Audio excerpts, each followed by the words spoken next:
Lorsque les groupes nationaux et internationaux investissent dans l'industrie réunionnaise, c'est signe de l'attractivité de l'île. C'est aussi une marque de confiance dans le savoir-faire local et donc de bonnes nouvelles pour les salariés et l'emploi en général.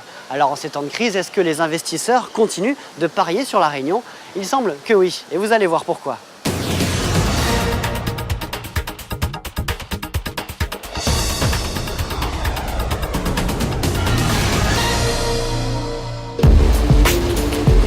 Feu vert. Après 6 semaines de travaux, la nouvelle unité d'embouteillage des brasseries de Bourbon tourne à plein régime.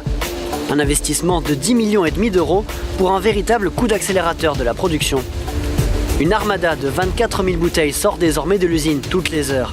C'est 2 fois plus vite qu'avant. Les opérateurs, comme Jean-François, qui évolue dans l'entreprise depuis plus de 20 ans, ont maintenant l'habitude de ces chamboulements. Avant même, c'était 5 000. Avant, je vous parle de 10 ans, 15 ans de ça. Et après, il a monté à 10 000, 12 500. Et là, on est arrivé à 24 500, 26 000.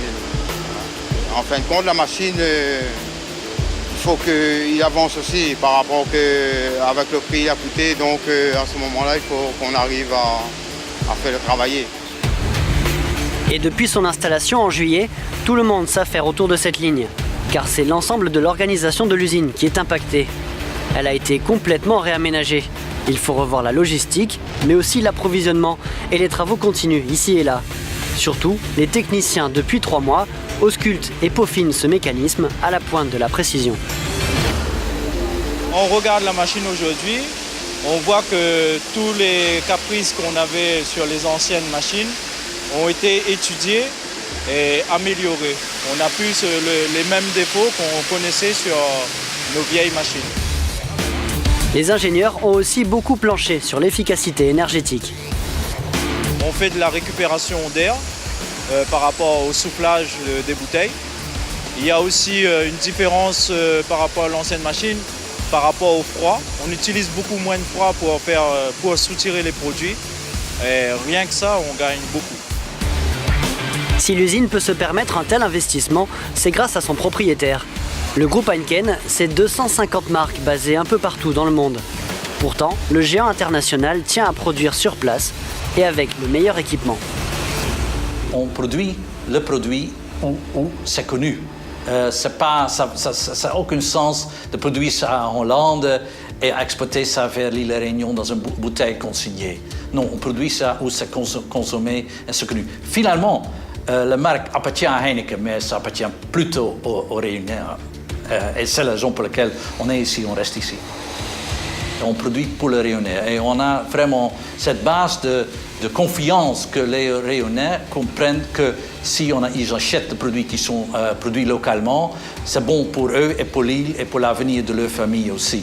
Alors c'est la raison pour laquelle on a finalement décidé d'investir 10 millions d'euros dans une unité de production qu'on vient d'ouvrir aujourd'hui.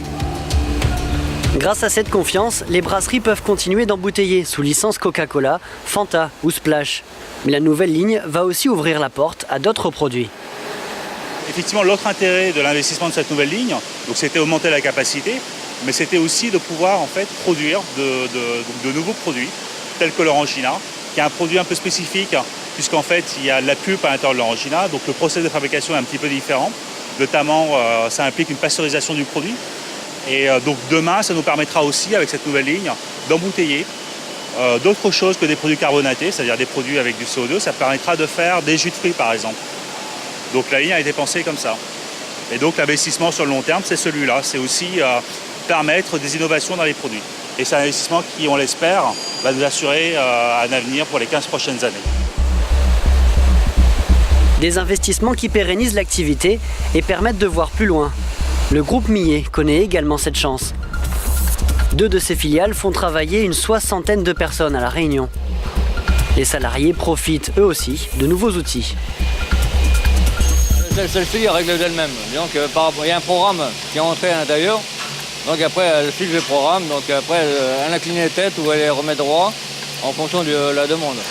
Ça fait gagner du temps? Ça fait gagner beaucoup de temps, oui. Parce que j'ai travaillé sur des machines où il fallait faire tout nous-mêmes, et qu'on perd beaucoup de temps. Oui. Le fabricant de portes et fenêtres sur mesure s'est implanté dans l'île en 2006 en s'appuyant sur la demande de clients sur place. Investir dans la production locale permettait au groupe de réduire les coûts et de s'adapter au mieux au marché. Nous fabriquons à La Réunion des produits vraiment spécifiques à La Réunion. On est dans une particularité en fait des dômes où on n'a pas des obligations thermiques comme en métropole. Donc le fait de créer une unité a permis en fait de scinder la gamme produits vers des applications typiquement dômes. On représente aujourd'hui, je dirais à peu près entre 8 et 9% de l'activité menuiserie de l'île et notre développement est permanent. On est parti d'une petite unité de 4-5 personnes avec une unité aujourd'hui de plus de 25 personnes sur Saint-André. Sur le site de Saint-Denis-Foucherolles, on a une unité qui a à peu près 35 personnes. Ces investissements ne font pas qu'améliorer le confort de travail des salariés.